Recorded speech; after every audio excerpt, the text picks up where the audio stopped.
From New York City for our viewers worldwide, I'm Lisa Abramowicz in for Jonathan Ferro on a day when yields reign supreme. Climbing, yields are up, stocks are down. You can see the S&P down 0.4%. The countdown to the open starts right now.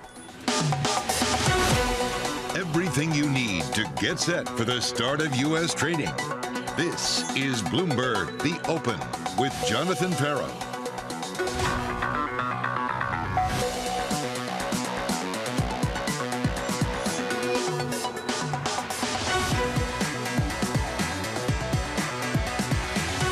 Coming up, futures pointing to a fifth day of declines as Treasury yields top 5%. Earnings season in focus with 30% of the S&P reporting this week and a big deal in big oil. Chevron agreeing to buy Hess for $53 billion.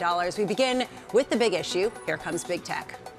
This is an incredibly important week from an earnings perspective. The magnificence of the big cap tech names. We're going to be looking for big tech to produce good results. There's opportunity in technology companies. You've seen some pricing power in some of the technology sectors. They're actually experiencing an improvement in financial conditions as interest rates rise. As we think about the tech group as a whole, AI has been a big driver. Those companies are extraordinary. Most of them are extraordinary in terms of the quality of their operations, the amount of cash they have. When we think about future stock upside from here, we are very much focused on that earnings picture. We're going to be counting on big cap tech and communications to do the heavy lifting. The economy isn't necessarily the equity market. We need to be, sensitive to valuation. It's important to focus on reasonably priced technology. We need to be very careful about stocks that are sensitive or very sensitive to consumer demand. It's not so much what's happened, but for me, it's those outlook statements on what consumers are going to be doing. It's absolutely about the guidance. This is going to be the make it or break it week at a time when everyone has been focused on yields, and now the pendulum shifts to the big tech names. Joining us now to discuss, Morgan Stanley's Caterina Simonetti and Invesco's Matt Brill. Caterina, I want to start with you. How much could big tech earnings change the narrative at a time when everyone has been so focused on yields and how much they're going to hurt equity valuations? Well, Lisa, it's an excellent question. We've been watching Magnificent Seven drive the market earlier this year, but the question is, are the earnings in these stocks actually are driven by their competitive positioning and the positive outlook, or by the cost cutting and layoffs, that took place? And that's going to make all the difference in the world. That's what's going to separate, the actual winners and companies that are positioned positively going forward from the ones that have reached significant momentum, but it's not sustainable. Matt, how much do you view this as kind of a tipping point moment for markets that have otherwise hung in there largely on the heels of these names? Yeah, I think it's a very big week. And to your point earlier, hopefully it does take everybody's minds off of Treasury yields. So that's what kind of has been on everybody's focus for the last few weeks. And if you can get some good earnings out of the large tech names, I think it's going to get people to calm down a little bit. That at the end of the day, yes, yields are higher. They're probably staying here for longer. But the economy continues to do well and corporations are making money, which is a decent scenario for credit overall. Which is a question around how big is the pendulum up versus down if earnings disappoint or if they outperform. Morgan Stanley's Mike Wilson seeing the odds of a year-end rally fading, writing, quote, earning expectations are likely too high for the fourth quarter in 2024. And policy tightening is likely to be felt from both a monetary and fiscal standpoint. Caterina, I know that he is a colleague of yours in terms of the same rubric, the same shop. But from your vantage point, how big is the potential punishment in markets for companies, especially big tech, if they don't outperform, if they give profit guidances that underperform expectations? Lisa, to your point, our market outlook is extremely cautionary. We believe that the risks in the market are skewed to the negative, and we think that it's important that investors understand it and position their portfolios accordingly. This doesn't by all means it means that they need to sell out of their equity positions or out of their fixed income positions, but defensive positioning, looking at the quality, looking at the defensive sectors like industrials, like energy, like healthcare, that's what's going to make a difference. And also being opportunistic, maybe tax loss harvesting in municipal bonds, corporate bonds, preferreds. This is a unique situation where during this point in the cycle, and our house view is that we're in the late cycle. Usually we see at this moment that rates are skewed to go down, but this higher for longer narrative changed the data set a little bit, and we have to be prepared to be in this environment for longer. Matt, from your perspective, you said that this is going to be the new normal on some levels, and that because companies have been so strong, they've been able to muddle through. What would change your view that you could potentially see in earnings? Yeah, so from the economic standpoint, as well as the specific on companies, we continue to outperform expectations, and it just continues to go on. And that's why we've been sort of in this feedback loop here of not being able to believe that the Fed might be done. At some point, margin compression has to happen. We haven't seen that yet, so that's something we're looking for. If you start to see companies say we can no longer pass that through to the consumer or to the client, that's probably good from an overall inflationary standpoint, but it won't be well received by the markets immediately.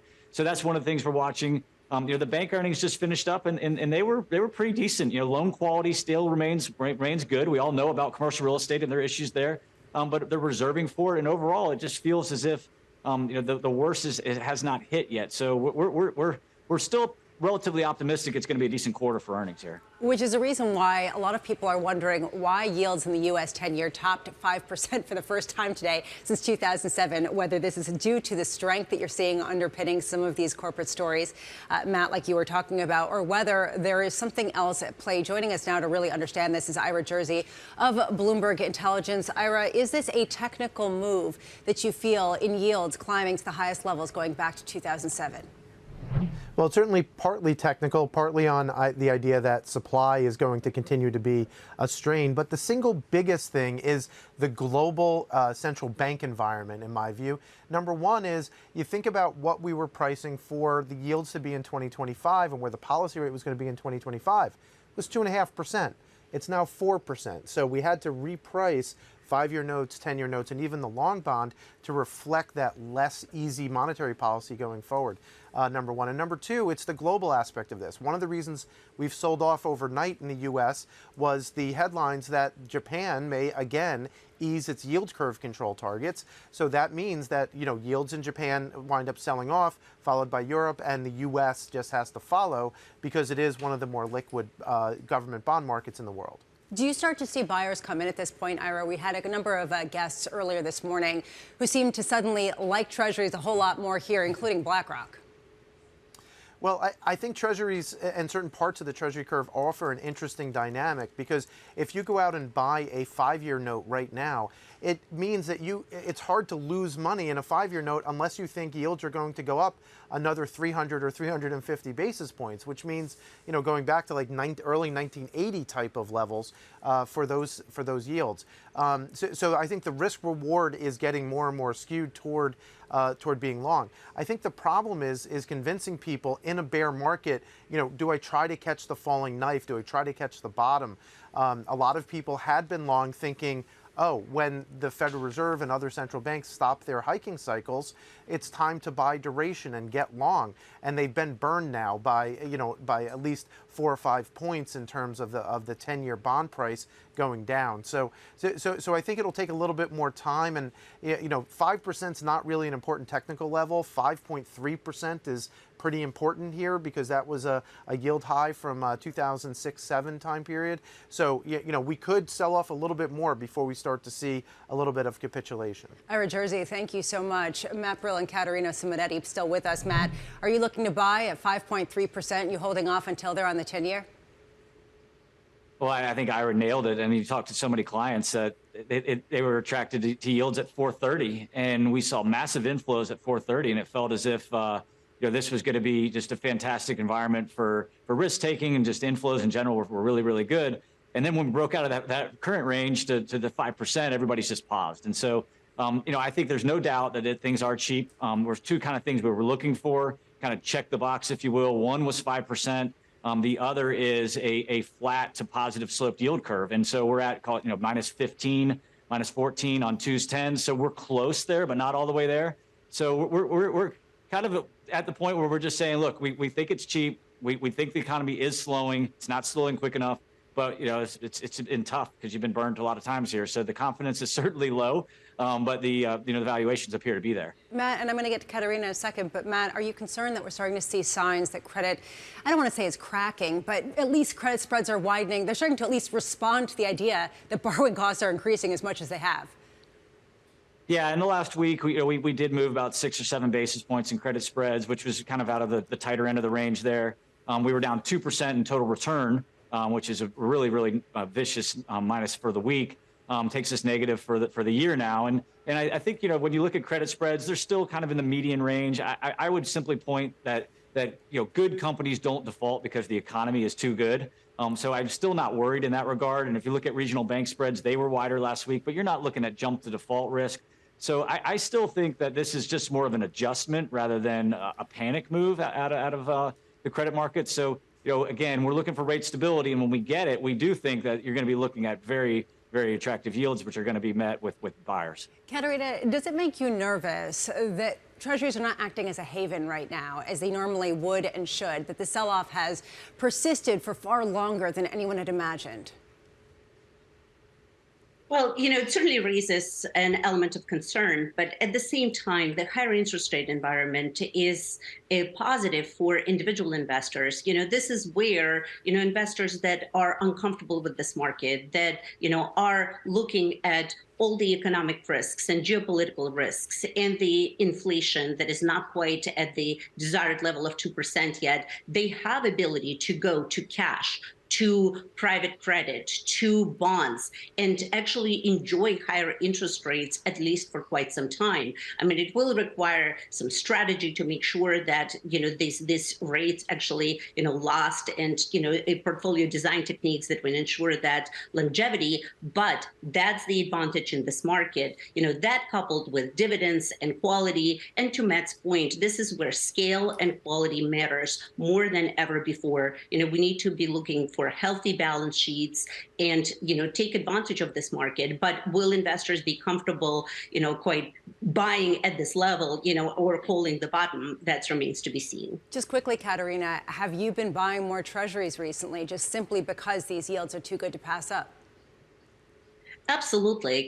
We've seen more Treasuries as a part of the fixed income portfolios than ever before, because it's undoubtable that, the rate environment is here and investors want high quality credit in their portfolios. And that's where Treasuries play a role. We just have to have a longer term outlook, when it comes to the interest rates at the moment. Katerina Simonetti and Matt Brill, both of you are sticking with us. Let's take a look at some of the stocks moving ahead of the opening bell. Abigail Doolittle joining us now. Abby. Well, excuse me, Lisa. We are looking at a bit of a bearish open, as you know, heading to a 5th down day in a row for the S&P 500. One stock that's dragging, of course, Chevron. This on the $53 billion buy of Hess, the second mega oil deal in just a few weeks. That, of course, is $171 per share. And what this gives Chevron is Hess's big presence in Guyana, plus more fast production. Okta is plunging down 7.4% on a second major breach of the company's identity verification system in about 2 years. Analysts are saying that this could hurt sales and that it could really be a problem for their pipeline. Then to the upside, it's interesting, Lisa, because we do have Bitcoin trading back above $30,000 per Bitcoin, now up about 85% on the year. This is helping out a lot of the Bitcoin-related names, such as Riot Platforms, up 3.7%. This maybe is a haven bid, but with Bitcoin up 85% on the year and Riot up 160% into today, I'm not sure that really fits the traditional definition of a haven bid, but certainly higher. Abigail, thank you so much. Coming up, the U.S. intensifying efforts to prevent a wider conflict in the Middle East. We expect that there's a likelihood of escalation by Iranian proxies directed against our forces, directed against our personnel. We are taking steps to make sure that we can effectively defend our people and respond decisively if we need to. From Tel Aviv to Washington, D.C., our team coverage on that continues next.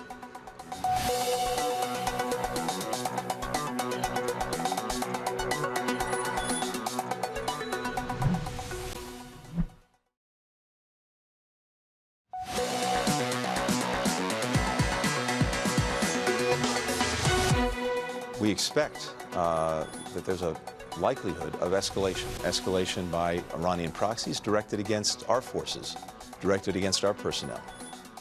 We are taking steps to make sure that we can effectively defend our people and respond decisively if we need to. This is not what we want, not what we're looking for. We don't want escalation. Western leaders ramping up efforts to keep the Israel-Hamas war from escalating. Additional aid expected to enter southern Gaza after 2 convoys arrived over the weekend. President Biden promising, quote, a continued flow of critical aid to Palestinians in need. EU leaders also lending their support, saying they'll endorse the UN's call for a humanitarian pause to allow for the distribution of aid. Let's get to our team coverage for more information. Bloomberg's Oliver Cook joining us from Tel Aviv, and Maria Hordern in Washington, D.C. And Maria, I want to start with you. It seemed like all of the officials were out in force in the Sunday talk shows with a different tone, talking about U.S. military representatives who are increasingly under attack in the Middle East. Can you explain the shift in tone on that front?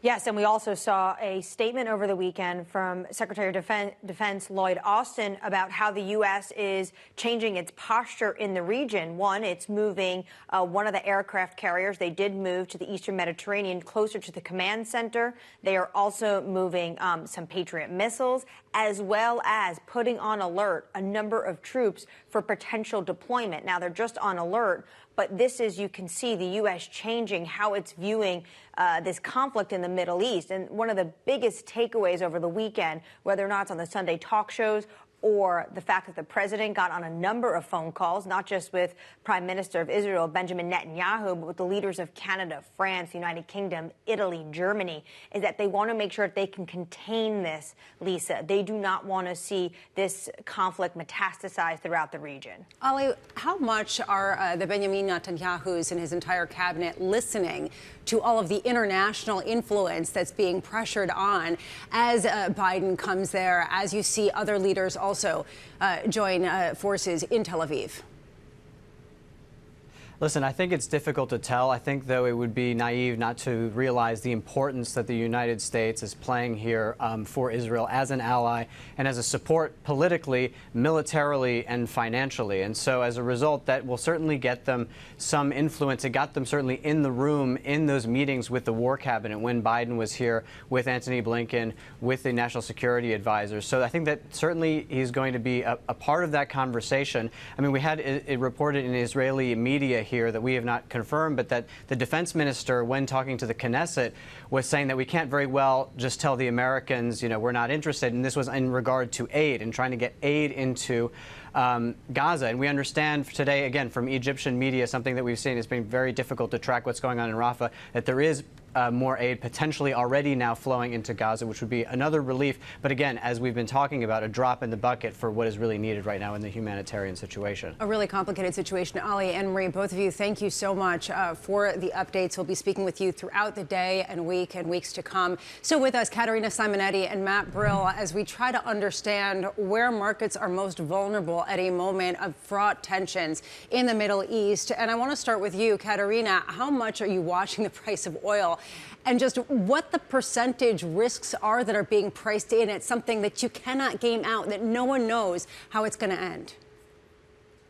Well, you know, we watch it all the time. And so our investors and our clients, you know, these are the phone calls that, you know, we feel daily, because the geopolitical risk like this, you know, they make investors really uneasy. And if you couple them with the inflation and high interest rate environment and the fact that the dollar is strong, which makes it really difficult for our multinational companies to be profitable, and now this conflict in Middle East and what that means for that the price of oil are going to stay higher for longer, and there isn't obvious positive catalyst for this market. And therefore, you know, this narrative that we have about staying defensive and looking at industrials and looking at oil stocks, you know, in healthcare stocks and just general defensive areas, including consumer staples, which tend to do well, you know, when economy is not performing quite as positively as expected. So absolutely, prices of oil are going to have a huge impact on investor behavior, at least for the end of this year. So that's the pessimistic side of things, saying it's hard to see the upside catalyst for this market. Matt Brill is a bit more optimistic. But Matt, how do you take a look at the extra uncertainty added to the overall toxic brew that we've been seeing of different developments and still remain positive, still remain constructive on growth, even in the face of potentially higher oil prices? Yeah, I think you know, the market's sort of been conditioned to take this at this point. So, you know, a year ago you had the Russian-Ukraine situation occur, and market kind of went through the higher oil prices there and adjusted, and the consumer kind of fought through it. And then again, this is the resiliency of the consumer, primarily in the U.S., but globally, continues to be the dominant theme of this economy. And so, this situation there, as tragic as it is, I don't necessarily think that it's going to continue to be the final thing that derails the U.S. consumer. And so, if you look at oil prices are down today, so I think there's a little bit of just with some level of calmness or a little bit more of discussions that are occurring there is leading to maybe some hope that this won't be spread as widely. If you can get that to happen, we should be fine from a U.S. economic standpoint. So overall, that's the look through scenario, because we did it again last year, and so I think that's maybe where we are again this year as well. Matt, are you actually going increasingly risk on as an increasing number of your peers go risk off? So I am not risk on over the next week to month, but I do think we're setting up for a scenario that is very risk on for credit for 2024. And the reason is because of higher yields, it's forcing companies to not want to borrow. And there is going to be a massive reduction of supply in the credit markets in 2024. So while the Treasury is printing a lot of bonds, corporations are not. Banks are printing a lot of bonds, but industrials are not printing bonds really at all. We had $1 billion last week. We're probably going to be down 25% in industrial supply in 2024. So that's a good technical, but it's also a good fundamental. And if you look at the Chevron Hess deal today, I will point out it's all stock. Why is it all stock? Because it's expensive to borrow. And so corporations are going to continue to improve their balance sheet, and I think they will do it at a faster pace than the economy is going to decelerate, which is what makes me bullish over the longer term, but a little bit cautious over the near term. Matt Brill, Caterina Simonetti, thank you both so much for being with us today. Coming up, the morning calls and later, 4 of Big Tech's Magnificent Seven reporting earnings this week. We'll look ahead to the results with Keith Lerner of Truist.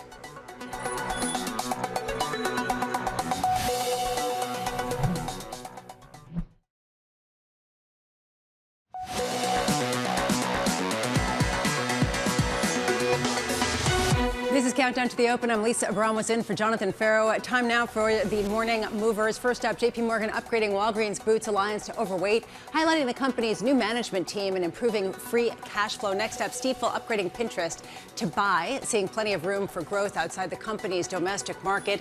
And finally, Piper Sandler downgrading Salesforce to neutral, warning that consensus growth estimates appear to be overly optimistic. Coming up, big tech earnings taking center stage. We are going to take a look at that weakness that is perpetuated in markets. Ahead of that, we're going to be speaking with Keith Lerner of Truist.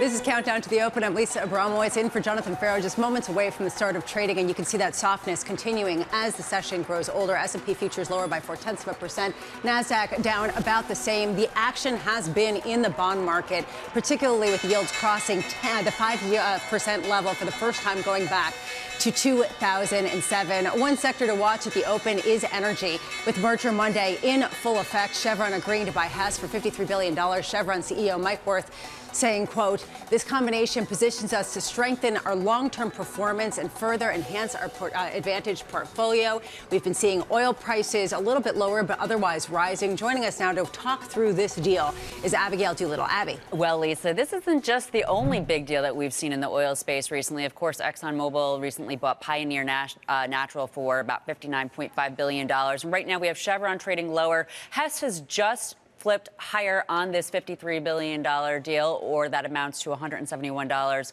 per share in an all-stock deal. So not quite at that purchase price, suggesting that some investors think that there could be some hurdles ahead to getting this deal done. But Chevron is, of course, the second biggest oil and gas producer, U.S. gas and oil producer behind ExxonMobil. And at a minimum, this deal should keep them in that position. Now, what it really gives them is a bigger presence in Guyana. The South American country is now one of the new big oil producers on the global scene, and it will give them 30% ownership of more than 11 billion barrels equivalent of recoverable resources in Guyana. With the ExxonMobil and this deal solidifies, Lisa, the U.S.'s position as one of the largest oil and gas producers in the world among some of the other big European and, of course, Middle East companies. Hess not quite again, and now it's flipping lower, Lisa, at that $171 billion. That really stands out. That was the case also with ExxonMobil and Pioneer. It's going to be interesting to see whether or not there are hurdles, such as regulation. If you recall earlier this year, the White House had pretty strong words around oil being higher and hitting consumers. Yeah, how much is going to be an antitrust or regulatory overhang? Abigail, thank you so much. So many questions, including why now and who's next and what's underpinning some of these transactions. 10:30 a.m. You can get all of those questions answered. Alex Steele is sitting down with both Chevron and Hess CEOs, Mike Wirth and John Hess. That interview coming up at 10:30 a.m. Eastern, and maybe they can ask about that Hess truck that Tom Keene is still lamenting he didn't get as a child. Sticking with M&A, some potential news out of the media space. Disney said to be nearing a multi-billion-dollar deal to sell a controlling stake of its India operations to Reliance. A spokesperson writing, quote, "We continue to evaluate various opportunities on an ongoing basis." Simone Foxman has more. Simone? Yeah, Lisa, this has to do with Disney's Star unit in India. Sources tell us that Reliance may merge some of its units into the Disney Star, provided this transaction goes through. One big issue, though, there's a discrepancy in what each company believes this should be valued. Disney, we understand from sources, values it around $10 billion, whereas Reliance sees something like $7 to $8 billion. Interestingly, this has to do with a controlling stake in this Disney Star unit, not sort of the piecemeal transactions that were potentially considered before. Disney, therefore, likely to continue owning a minority stake. We should caveat that no decision has been made yet, or on any deal or on any valuation. We did first report in July that Disney was weighing options for this unit amid intensifying competition in India. Clearly, one of those major rivals is Reliance, which is owned by Mukesh Ambani, India's richest man. They signed a pact for Warner Brothers Discovery in April for some of their streaming content and beat Disney out for streaming rights to the Indian Premier League cricket tournament in 2022 for $2.7 billion. But Disney still has a big role in this space, drew a record 43 million viewers to the Cricket World Cup, which it has rights for on Sunday. So we'll see if we can bridge the divide here, and maybe part of that divide is what we're seeing reflected in the share price. Disney shares down over 1%, Lisa. Simone, thank you so much. Let's take a look at the auto sector. Shares of Tesla extending their losses after recording their biggest weekly decline of the year. The electric vehicle maker expecting its capital expenditures to top $9 billion this year, writing, quote, "Our capex is typically difficult to project and could be impacted by uncertainties in future global market conditions." Isabel Lee here to translate what that all-encompassing comment really means. Isabel.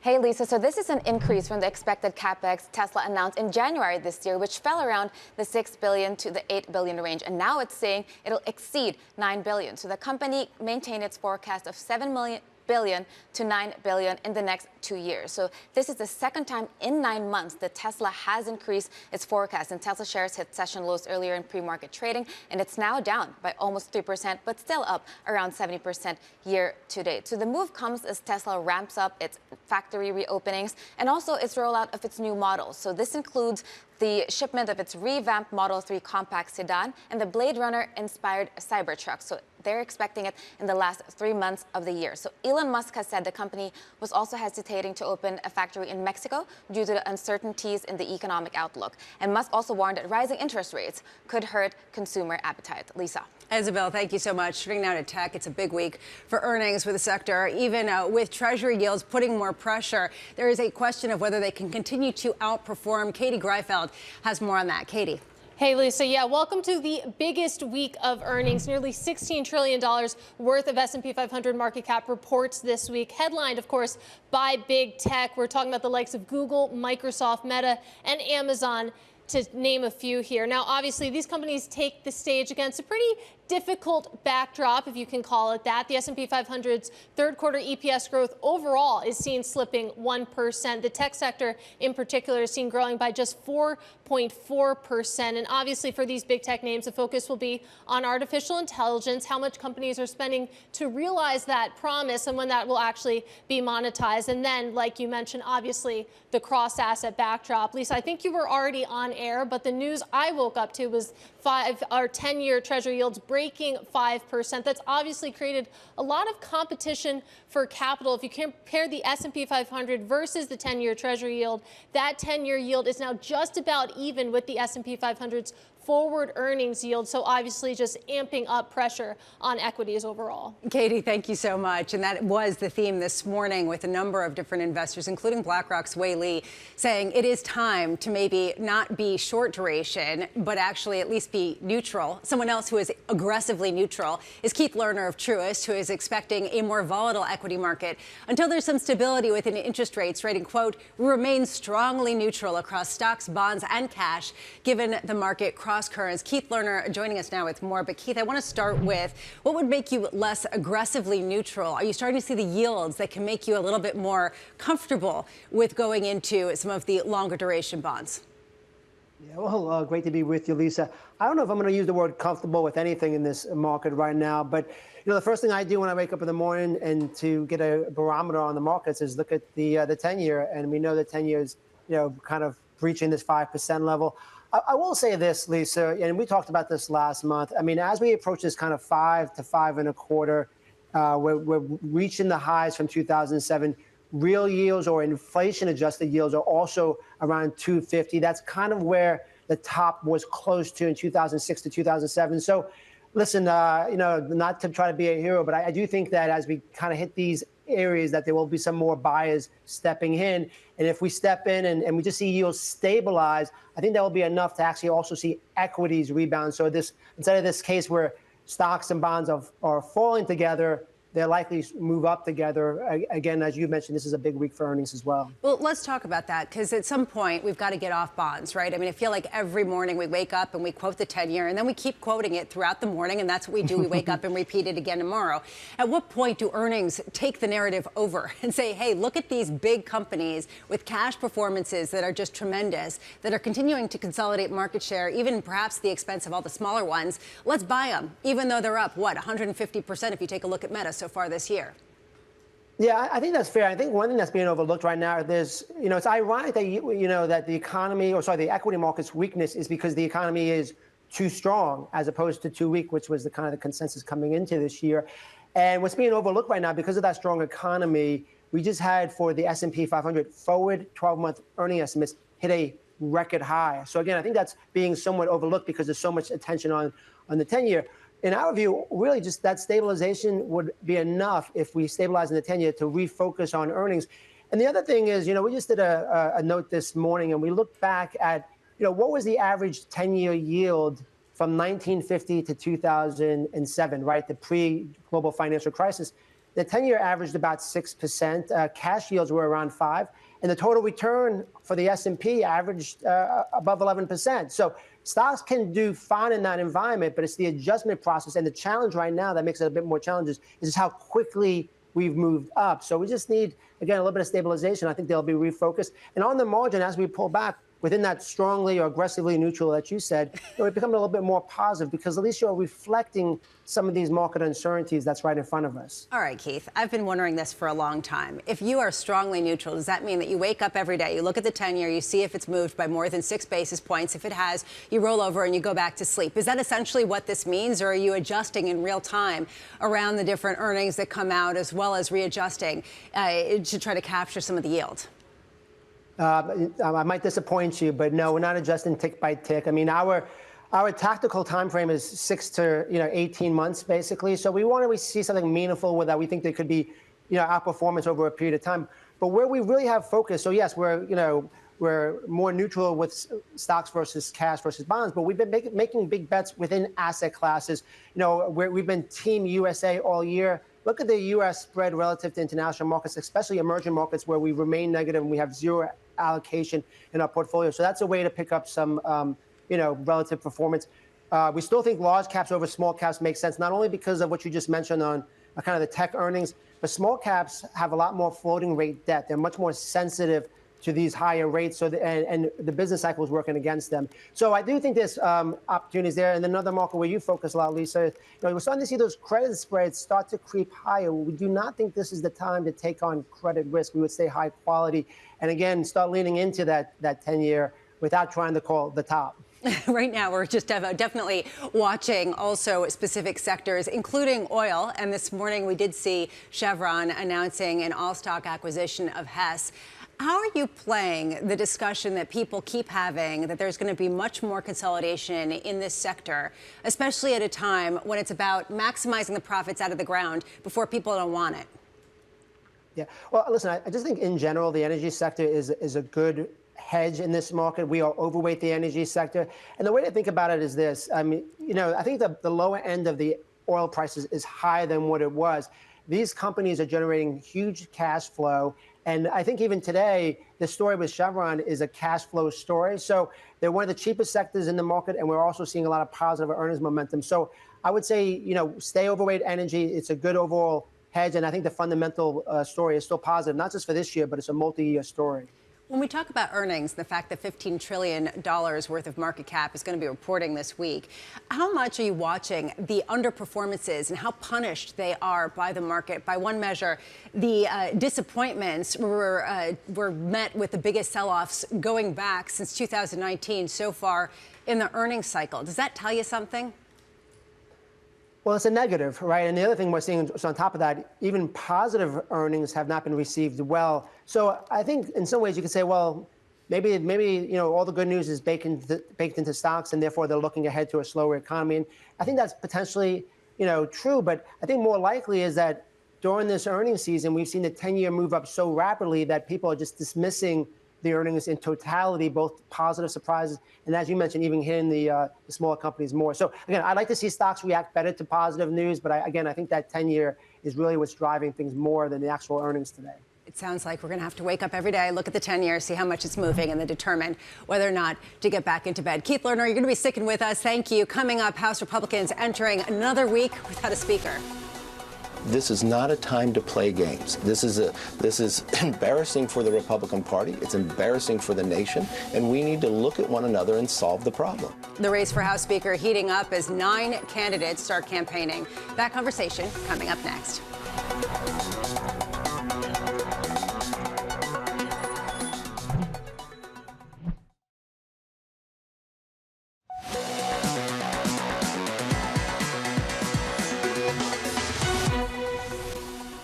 I would have hoped that everyone would come together with put the country before the politics and actually solve this. Steve Scalise would have done an excellent job. I supported him. Jim Jordan would have. I just know this is not a time to play games. This is embarrassing for the Republican Party. It's embarrassing for the nation, and we need to look at one another and solve the problem. Former House Speaker Kevin McCarthy weighing in on party divisions as the speakership contest drags on and on and on. House Republicans turning to Washington, signaling what may be a drawn-out vote to fill the vacancy this week. A GOP candidate forum is scheduled for 6:30 p.m. The party is expected to start the election process tomorrow with 9 potential candidates. The lack of leadership leaving the House's fiscal priorities on pause, stranding bills for aid to Israel and Ukraine as a possible government shutdown looms in mid-November. Covering the circus is our own Anne-Marie Herdern in Washington, D.C. Anne-Marie, it seems like this is becoming incredibly unpopular. There was a USA Today Suffolk University poll that found 2-to-1 Americans are telling Congress to cut it out. They are sick of this. Why is there not some sort of response in the House? Well, yeah, it's quite chaotic. It's the 20th day in Washington where we don't have a Speaker of the House of Representatives. It's really unprecedented, uncharted territory. And now what you see is a 9-man race. And, Lisa, there's names on here that people will be familiar with, like Tom Emmer. He's the current whip and part of the leadership. There's Representative Mike Johnson, who's the vice chairman of the House Republican Conference. But then there's another new fresh faces in this list, and potentially those individuals will have a chance tonight to make their case in this internal forum behind the scenes, right directly to the caucus. And then potentially tomorrow we will get a nominee. But the issue still remains. Can any one of these men get to 217 on the House floor?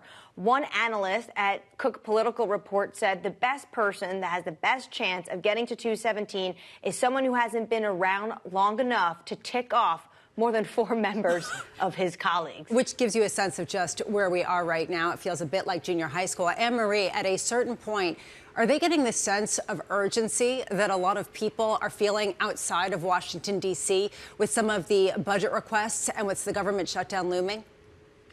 The closer we get to November 17th, that is where there is going to be this pressure point where they're going to have to act. Potentially at that point, we could see this idea that was floating around last week that then got killed very quickly. But potentially, if you come to that point and there's still no Speaker of the House, there could potentially be a vote to give more powers to the current Speaker pro tem, Patrick McHenry, to get on with the legislative process.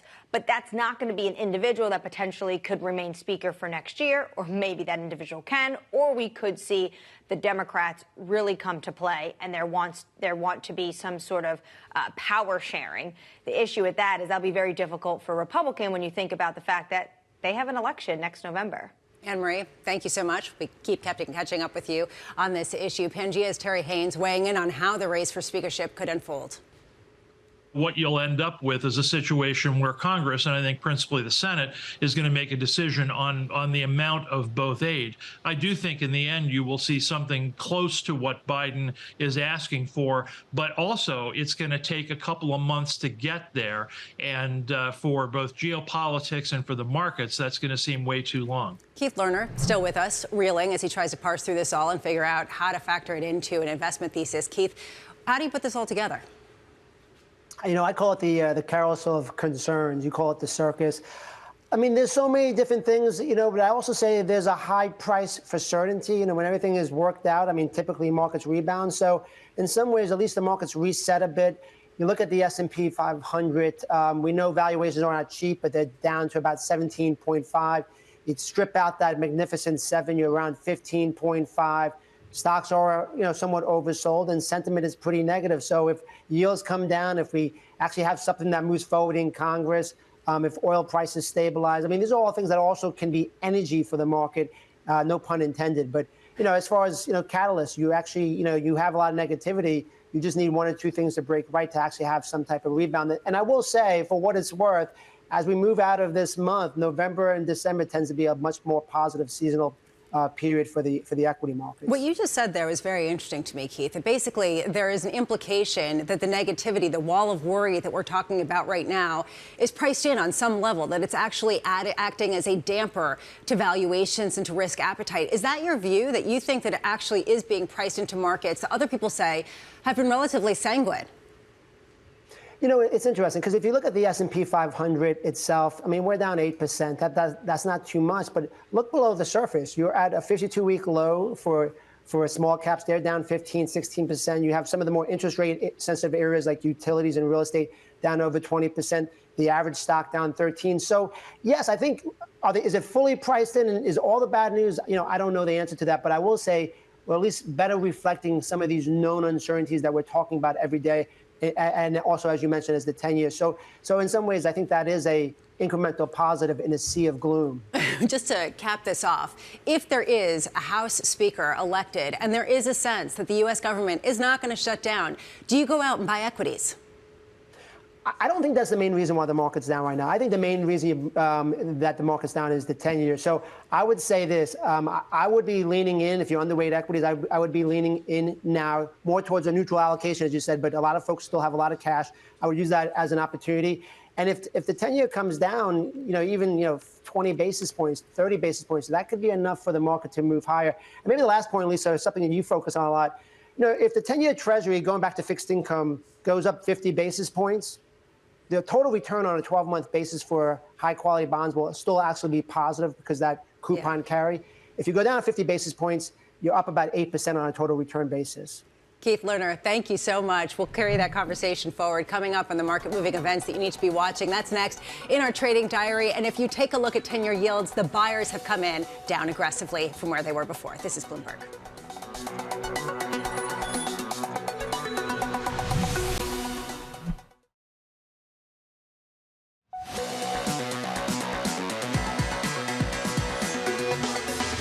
Time Time now for the Trading Diary. You need to be watching this week. President Biden discussing Bidenomics at 2:30 Eastern. Then House Republicans holding a forum for their speakership candidates. That's at 6:30 p.m. On Tuesday, big tech earnings kick off with Alphabet and Microsoft. We get Meta results on Wednesday, followed by Amazon on Thursday. And finally, on Thursday as well, we get an ECB rate decision and U.S. GDP figures. Right now in markets, you can see that 10-year yield that got to 5% earlier back down to 4.94%, aggressive rally lower as people take a look at what they can get for the first time since 2007. This was Countdown to the Open. This is Bloomberg.